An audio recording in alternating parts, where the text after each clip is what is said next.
Hello everyone, स्वागत है आप सभी का मेरे यूट्यूब चैनल स्टडी वर्ल्ड 55 के आज के इस वीडियो में।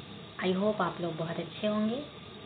तो फ्रेंड्स, आज की इस वीडियो में हम बात करने वाले हैं बीपीएससी टीआरई 1, टीआरई 2, टीआरई 3 में पूछे गए मॉडर्न हिस्ट्री यानी कि आधुनिक भारत के कुछ क्वेश्चन जो कि आपको बीपीएससी टीआरई 4.0 में बहुत ही हेल्पफुल होंगे। उसके आधार पर ही क्वेश्चन पूछे जाएंगे। तो वीडियो को लास्ट तक देखिएगा और अगर चैनल पर पहली बार विजिट कर रहे हैं तो चैनल को सब्सक्राइब कर लीजिएगा ताकि और भी ऐसी वीडियोस मैं आप लोग तक शेयर कर सकूं। इसके पहले मैंने 1 to 31 1 से 31 से लेकर पार्ट 1 मैंने ऑलरेडी अपलोड कर दिया है। आप जाकर मेरे चैनल पर देख सकते हैं। मैंने प्लेलिस्ट बनाया हुआ है जो टीआरई में previous year question modern history का ये करके वहाँ पे प्लेलिस्ट बना हुआ है, तो आप लोग वहाँ से देख सकते हैं जो कि आपके लिए बहुत हेल्पफुल होंगे। तो चलिए स्टार्ट करते हैं। हमारा पहला क्वेश्चन है, हुंकार हिंदी साप्ताहिक पत्रिका के प्रकाशन से कौन संबंधित थे? तो हुंकार एक साप्ताहिक पत्रिका थी। इनसे कौन कौन से संबंधित थे? तो ऑप्शन है यमुना कालजी, राहुल सांकृत्यायन, सहजानंद सरस्वती। उपयुक्त में से एक से अधिक, उपयुक्त में से कोई नहीं। तो इसका आंसर हो जाएगा डी, उपयुक्त में से एक से अधिक। क्यों?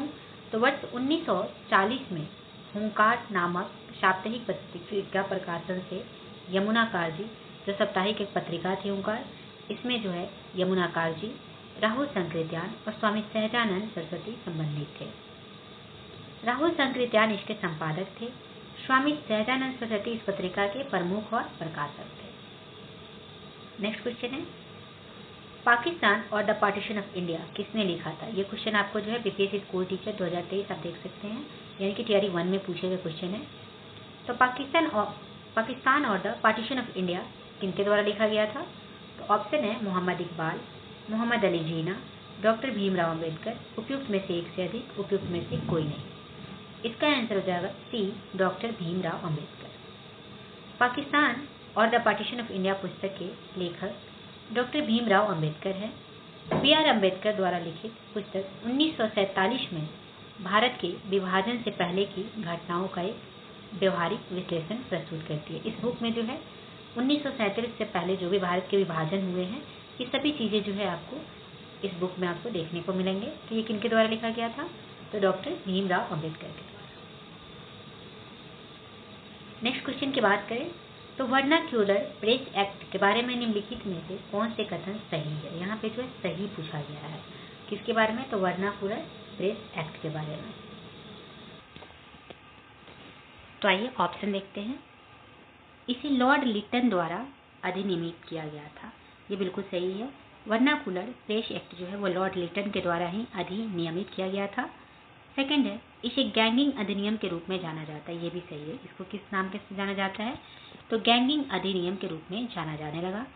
इस अधिनियम को लॉर्ड रिपन ने निरस्त कर दिया था। ये भी सही है। वर्नाक्यूलर प्रेस एक्ट ये लॉर्ड रिपन के द्वारा ध्वस्त किया गया था। तो ये तीनों ऑप्शन बिल्कुल सही है। तो आंसर हो जाएगा डी, 1, 2 और 3। वर्नाक्यूलर प्रेस एक्ट में ये तीनों चीज़ें लॉर्ड लिटन के द्वारा अधिनियमित किया गया था। गैंगिंग अधिनियम भी इसे बोला जाता है और लॉर्ड रिपन के द्वारा इसे निरस्त कर दिया गया था। आंसर हो जाएगा डी। नेक्स्ट क्वेश्चन है, biography of Kunwar Singh and Amar Singh के लेखक कौन है? ऑप्शन है एम.एन. राय, काली किंकर दत्त, जवाहरलाल नेहरू। उपयुक्त में से एक से अधिक, उपयुक्त में से कोई नहीं। तो biography of Kunwar Singh and Amar Singh के लेखक वो कौन है? आंसर हो जाएगा B, Kali Kinkar Datta. Biography of Kunwar Singh and Amar Singh के लेखक काली किंकर दत्त है। इसका प्रकाशन 1957 में KP. Jaiswal research institute Patna द्वारा किया गया था। कुंवर सिंह जगदीशपुर के परमार राजपूतों के परिवार से थे, जो वर्तमान में बिहार के भोजपुर जिले का एक हिस्सा है। वीर कुंवर सिंह तथा उनके भाई अमर सिंह ने वर्ष 1857 के विद्रोह का नेतृत्व किया था। ये क्वेश्चन काफ़ी रिपीटेड क्वेश्चन है और काफ़ी बार पूछा जाता है, स्पेशली बिहार के एग्जाम में, कि बिहार में 1857 के विद्रोह का नेतृत्व किसने किया था? तो कुंवर सिंह जो जगदीशपुर के थे, जगदीशपुर से वीर कुंवर सिंह ने 1857 के विद्रोह का नेतृत्व बिहार के आरा जिले से किए थे, भोजपुर जिले से।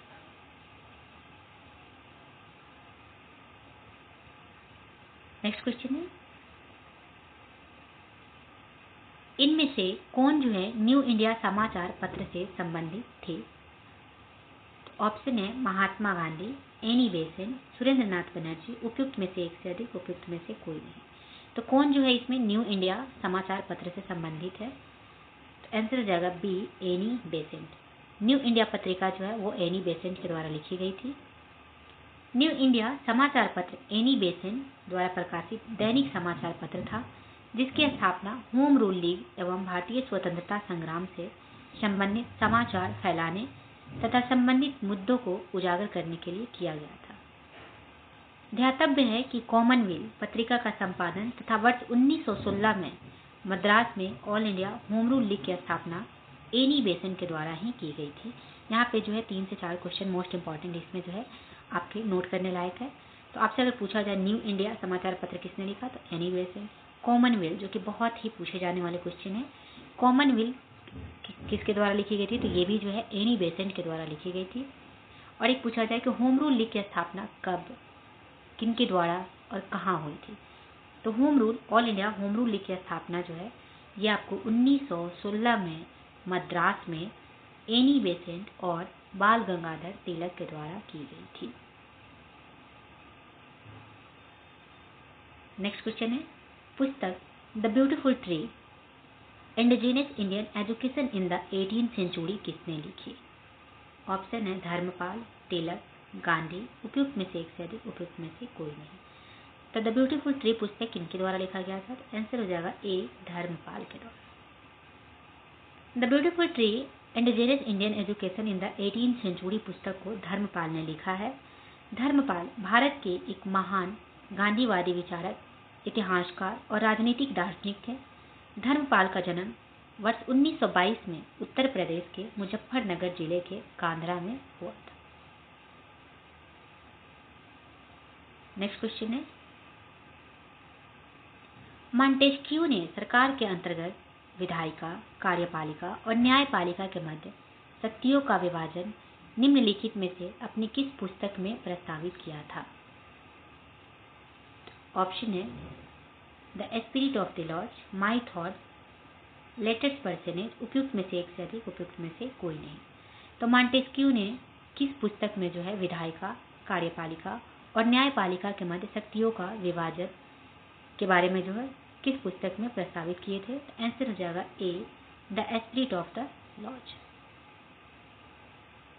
फ्रांस के दार्शनिक मॉन्टेस्क्यू द्वारा लिखित पुस्तक the spirit of the laws राजनीतिक सिद्धांत पर आधारित एक पुस्तक है। यह पुस्तक सरकार के सिद्धांत और संरचना पर एक विस्तृत ग्रंथ है। इस पुस्तक में मॉन्टेस्क्यू ने सरकार के अंतर्गत विधायिका, कार्यपालिका और न्यायपालिका के मध्य शक्तियों का विभाजन प्रस्तावित किया है। उपयुक्त अन्य पुस्तकें भी मॉन्टेस्क्यू के द्वारा जो है लिखित है।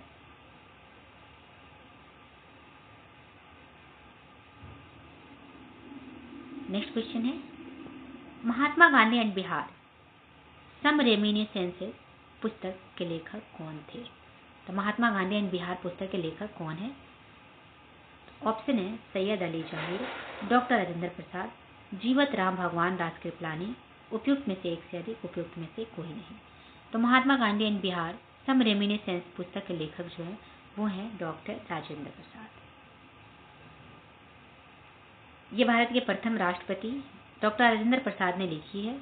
उनके द्वारा लिखी गई कुछ अन्य प्रमुख पुस्तकें हैं बापू के कदमों में बाबू, इंडिया डिवाइडेड, सत्याग्रह एट चंपारण। ये जो है काफ़ी पूछे जाते हैं कि इंडिया डिवाइडेड किसके द्वारा लिखी गई थी, तो डॉक्टर राजेंद्र प्रसाद।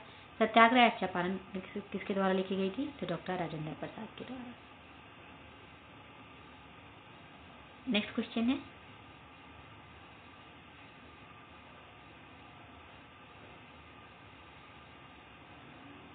निम्नलिखित युग्मों में से कौन सा सही सुमेलित नहीं है? इसमें से जो है नहीं है पूछा गया है। तो आइए ऑप्शन देखते हैं। एडवोकेट ऑफ इंडिया दादा भाई Naoroji, young India Mahatma Gandhi, Indian Spectator Surendra नाथ बनर्जी, उपयुक्त में से एक से अधिक, उपयुक्त में से कोई नहीं। तो इसमें से कौन सा जो है सुमेलित नहीं है? तो एडवोकेट ऑफ इंडिया दादा भाई नौरोजी ये गलत है। एडवोकेट ऑफ इंडिया जो है ये दुर्गा दास बसु के द्वारा लिखी हुई पुस्तक है। यंग इंडिया महात्मा गांधी, ये बिल्कुल सही है। यंग इंडिया जो है महात्मा गांधी के द्वारा लिखी गई पुस्तक है। इंडियन स्पेक्टेटर, ये सुरेंद्र नाथ बनर्जी के द्वारा नहीं लिखी गई है, ये लिखी गई है BM मालाबाड़ी के द्वारा, तो ये भी गलत हो गया। तो 2 आंसर इसमें से जो है गलत हो गया। तो यहाँ पे नहीं है ही पूछा गया है, तो 2 आंसर गलत होने की वजह से आंसर हो जाएगा डी, उपयुक्त में से एक से अधिक।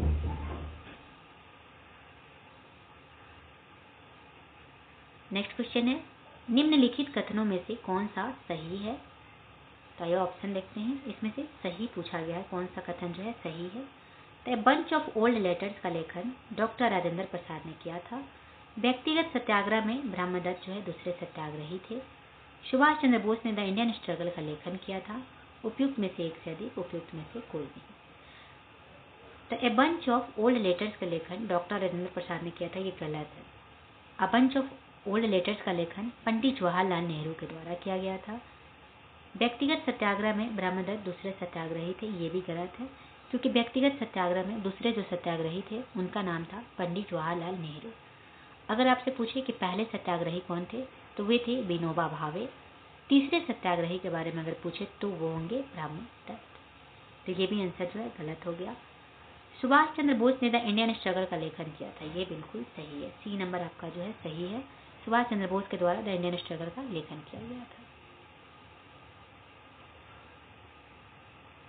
द इंडियन स्ट्रगल के लेखक नेताजी सुभाष चंद्र बोस, इसमें सन 1920 से 1942 तक के इतिहास का उल्लेख किया गया है। नेक्स्ट क्वेश्चन है, Brahmo Samaj influences was confined mostly to the, ब्राह्मण समाज का प्रभाव मुख्यतः सीमित था। ऑप्शन है रूरल बंगाल, ग्रामीण Bengal, both rural and urban educated group, दोनों ग्रामीण और शहरी शिक्षित वर्ग, अर्बन एजुकेटेड ग्रुप, शहरी शिक्षित वर्ग, अर्बन एजुकेटेड, उपयुक्त में से एक से अधिक, उपयुक्त में से कोई नहीं। तो ब्रह्म समाज जिसकी स्थापना आपको जो है 1828 ईस्वी में हुई थी, किनके द्वारा? तो ये आपका जो है राजा राम मोहन राय के द्वारा जो है ये इसका जो है ब्रह्म समाज की स्थापना हुई थी। और इसका जो है कहाँ तक ये सीमित था? तो आंसर हो जाएगा सी, शहरी शिक्षित वर्ग तक ये जो है सीमित था। तो राजा राम मोहन राय ने वर्ष 1828 में ब्रह्म समाज की स्थापना की, जो सामाजिक सुधार का एक महत्वपूर्ण संगठन था। इसका प्रभाव मुख्यतः शहरी शिक्षित वर्ग तक सीमित था। नेक्स्ट क्वेश्चन है, the spiritual of nationalism was versed by, राष्ट्रवाद को आध्यात्मिक दिशा किसके द्वारा लोकप्रिय बनाया गया? ऑप्शन है स्वामी श्रद्धानंद, राजा राम मोहन राय, स्वामी विवेकानंद, उपयुक्त में से एक से अधिक या फिर उपयुक्त में से कोई नहीं। तो इसका आंसर आपको हो जाएगा सी, स्वामी विवेकानंद। स्वामी विवेकानंद को ही राष्ट्रवाद को आध्यात्मिक गुरु कहा जाता है। तो ये भी क्वेश्चन जो है बार बार पूछे जाते हैं कि राष्ट्रवाद के आध्यात्मिक गुरु किनको कहा जाता है? तो आंसर हो जाएगा स्वामी विवेकानंद।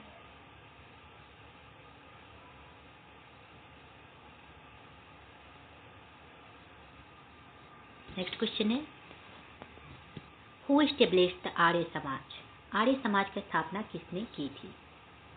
ऑप्शन है स्वामी विवेकानंद, स्वामी दयानंद सरस्वती, अरविंद घोष, उपयुक्त में से एक से अधिक, उपयुक्त में से कोई नहीं। तो आर्य समाज की स्थापना किसने की थी? तो आंसर हो जाएगा बी, स्वामी दयानंद सरस्वती। सन 1875 में स्वामी दयानंद सरस्वती ने बम्बई में 1875 में आर्य समाज की स्थापना हुई थी। और कहाँ पे? तो बम्बई में इसकी स्थापना हुई, जिसका मुख्य उद्देश्य प्राचीन वैदिक धर्म के शुद्ध रूप में पुनः स्थापना करना, सामाजिक उत्थान था। सन 1877 में लाहौर में आर्य समाज का मुख्यालय स्थापित किया गया। नेक्स्ट क्वेश्चन है,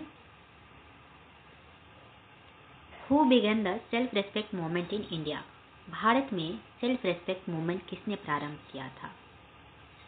ऑप्शन है Jyotiba Phule, Narayana Swami, B.R. Ambedkar, none of the above, more than one of the above, या फिर नन ऑफ द अबव। तो सेल्फ रेस्पेक्ट मूवमेंट किनके द्वारा चालू हुआ था? तो ये जो है आपको रामास्वामी नायकर के द्वारा हुआ था, जो कि किसी भी ऑप्शन में नहीं है। तो इसलिए आंसर हो जाएगा ई। ज्योतिबा फुले के बारे में बार बार क्वेश्चन जो पूछे जाते हैं, सत्य शोधक समाज की स्थापना किनके द्वारा की गई थी? तो वो थी ज्योतिबा फुले। सन 1925 में E.V. रामास्वामी नायकर द्वारा तमिलनाडु में आत्मसम्मान आंदोलन यानी कि सेल्फ रेस्पेक्ट मूवमेंट की शुरुआत की गई। इस आंदोलन का उद्देश्य ब्राह्मणवादी आधिपत्य को तोड़ने, समाज में पिछड़े वर्गों एवं महिलाओं के समान अधिकार के लिए आवाज उठाना था। सन 1873 में ज्योतिबा फुले ने सत्यशोधक समाज की स्थापना की थी। सत्यशोधक समाज की स्थापना कब हुई थी अगर पूछेगा तो 1873 में ज्योतिबा फुले के द्वारा सत्यशोधक समाज की स्थापना की गई थी। नेक्स्ट क्वेश्चन है, who formulated the powerful slogan India for Indians? India for Indians प्रसिद्ध नारा किसने दिया था? भारत भारतीयों के लिए है। ये नारा किनके द्वारा दिया गया था? ऑप्शन है Raja Ram Mohan Roy, Dayanand Saraswati, Swami Vivekananda, more than one of the above या फिर नन ऑफ द एबव। तो भारत भारतीयों के लिए है, ये जो है नारा किनके द्वारा दिया गया था?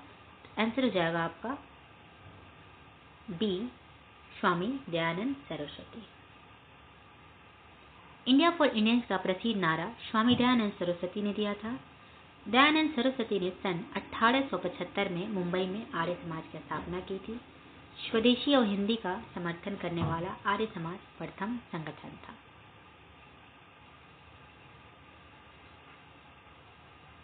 नेक्स्ट क्वेश्चन है, which of the following statements is are correct? निम्नलिखित में से कौन सा कथन सही है? यहाँ पे जो पूछा जा रहा है वो क्या है? सही पूछा जा रहा है। आइए ऑप्शन देखते हैं। Raja Ram Mohan Roy was the pioneer of modern education. Raja Ram Mohan Roy नवीन शिक्षा के अग्रणी थे। बिल्कुल, राजा राम मोहन जो है वो नव जागरण के अग्रदूत माने जाते हैं। तो ये स्टेटमेंट जो है बिल्कुल करेक्ट है। सेकंड है, Swami Dayanand proclaimed India for Indians. Swami Dayanand ने भारत भारतीयों के लिए का नारा दिया था। ये भी सही है। स्वामी दयानंद सरस्वती के द्वारा ही इंडिया फॉर इंडियंस स्लोगन यानी कि नारा ये दिया था। Vivekananda participated in the parliament of world religion. Vivekananda ने विश्व धर्म संसद में भाग लिया। ये भी सही है। विवेकानंद जी ने शिकागो में विश्व धर्म संसद में भाग लिया था। तो तीनों ऑप्शन जो सही हो जाएगा, इसलिए मोर देन वन ऑफ द ये आंसर हो जाएगा डी नंबर। राजा राम मोहन राय को भारत में नव जागरण का अग्रदूत माना जाता है। वे नवीन शिक्षा के अग्रदूत रहे हैं। इसके लिए डेविड हेयर के सहयोग से हिंदू कॉलेज 1817 कलकत्ता एवं वेदांत कॉलेज 1825 कलकत्ता की स्थापना की। ये क्वेश्चन आपसे जो है पूछा जा सकता है और पूछा भी गया पहले भी कि हिंदू कॉलेज की स्थापना कब और कहाँ हुई थी और किनके सहयोग से हुई थी। वेदांत कॉलेज की स्थापना कब और कहाँ हुई थी और किनके सहयोग से हुई थी।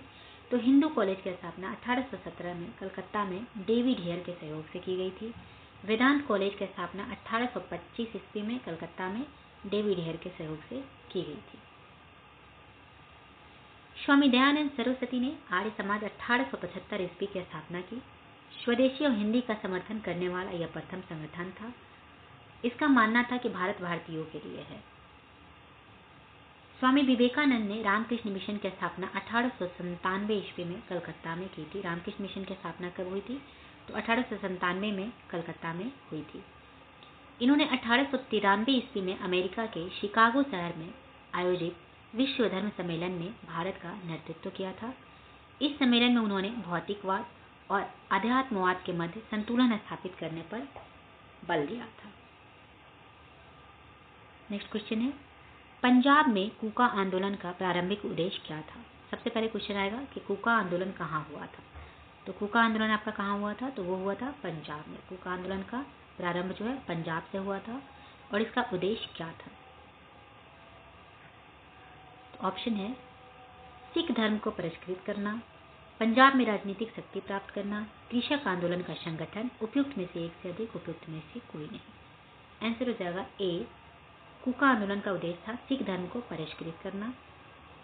कूका पंजाब में एक धार्मिक राजनीतिक आंदोलन था। कूका मुख्य रूप से सिख धर्म का हिस्सा नहीं थे।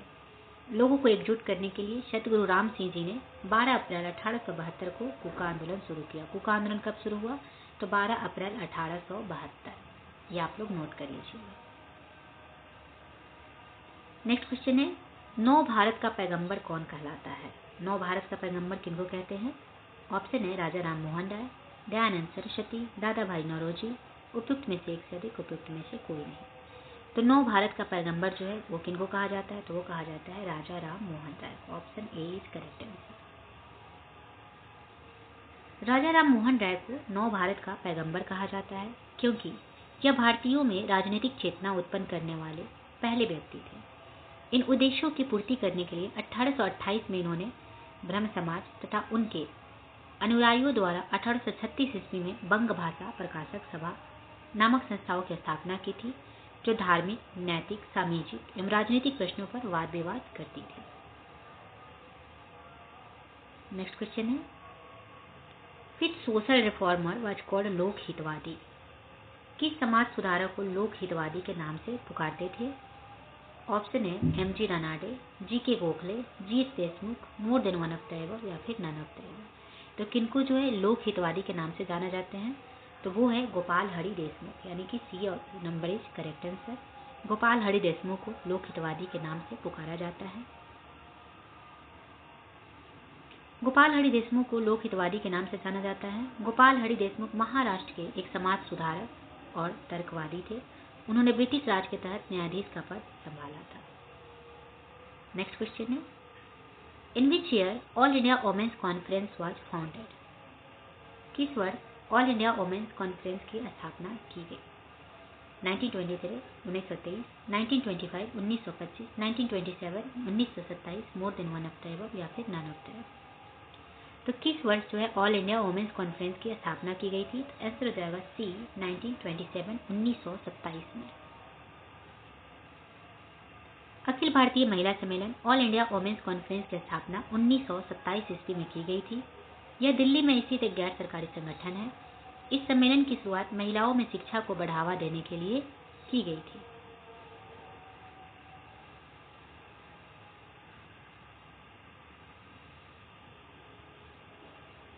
नेक्स्ट क्वेश्चन है, who intervened in a dispute between the workers and mill owners of Ahmedabad in 1918? 1918 में अहमदाबाद के मिल मालिकों और मजदूरों के मध्य विवाद में किसने हस्तक्षेप किया? सबसे पहले अहमदाबाद में जो है आपको जो आंदोलन हुआ था वो किनके द्वारा नेतृत्व किया गया था? तो वो किया गया था वल्लभ भाई पटेल के द्वारा। और इसमें जो है किसने पार्टिसिपेट किया था? जिसने जो है हस्तक्षेप बीच में जो है मध्य विवाद में हस्तक्षेप किया था, तो वे थे महात्मा गांधी। Answer is Mahatma Gandhi. सन 1918 में अहमदाबाद के मिल मालिकों और मजदूरों के मध्य विवाद में महात्मा गांधी ने हस्तक्षेप किया तथा मिल मजदूरों के पक्ष में हड़ताल की। यहीं पर गांधी जी ने मजदूरों के पक्ष में पहली बार भूख हड़ताल की। ये क्वेश्चन भी आपको पूछा जाता है कि कौन से जो है आपके रिवॉल्यूशन में पहली बार महात्मा गांधी ने भूख हड़ताल की, तो वो कौन था? तो वो थे अहमदाबाद वाले रिवॉल्यूशन में। नेक्स्ट क्वेश्चन है, निम्नलिखित में से किस आंदोलन में महात्मा गांधी ने भूख हड़ताल को हथियार के रूप में सर्वप्रथम प्रयोग किया था? ऑप्शन है असहयोग आंदोलन, बारडोली सत्याग्रह, अहमदाबाद हड़ताल, रॉलेट सत्याग्रह। अभी मैंने आपको बताया कि पहली बार जो है भूख हड़ताल अहमदाबाद आंदोलन में महात्मा गांधी ने किया था। तो आंसर हो जाएगा सी अहमदाबाद हड़ताल।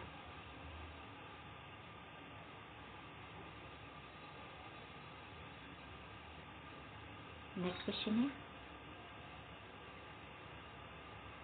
Who supported Gandhi ji in Champaran Satyagraha in 1917 in support of farmers? किसानों के हित में गांधी जी ने 1917 में चंपारण सत्याग्रह किसके सहयोग से किया था?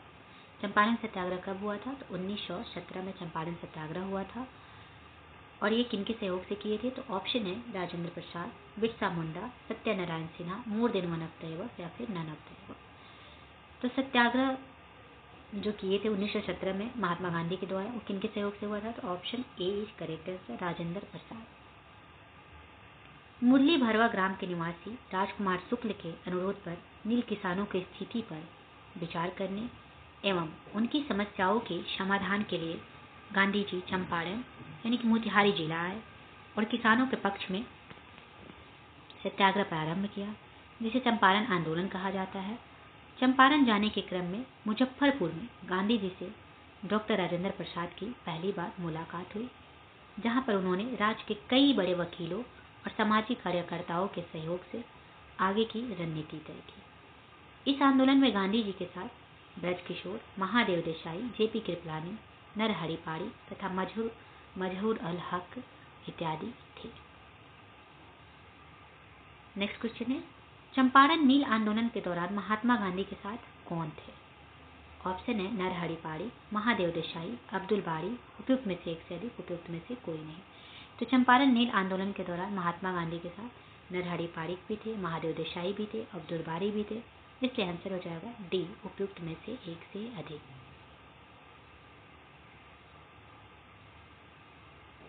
ये क्वेश्चन देखिए बार बार पूछे गए हैं, बीपीएससी स्कूल टीचर यानी कि टीआरई 1 में भी पूछे गए हैं, टीआरई 2 में भी पूछे गए, अगेन टीआरई 2 में दूसरे सब आपको बीपीएससी टीआरई 2 पेपर 1 में भी पूछे गए हैं, ये आपको 1 to 5 में भी पूछे गए हैं, बार बार ये क्वेश्चन रिपीटेड है। आइए देखते हैं, गांधी जी को विशेष रूप से चंपारण आने और वहां के कृषकों की दयनीय स्थिति को देखने हेतु किसने अनुग्रह किया था?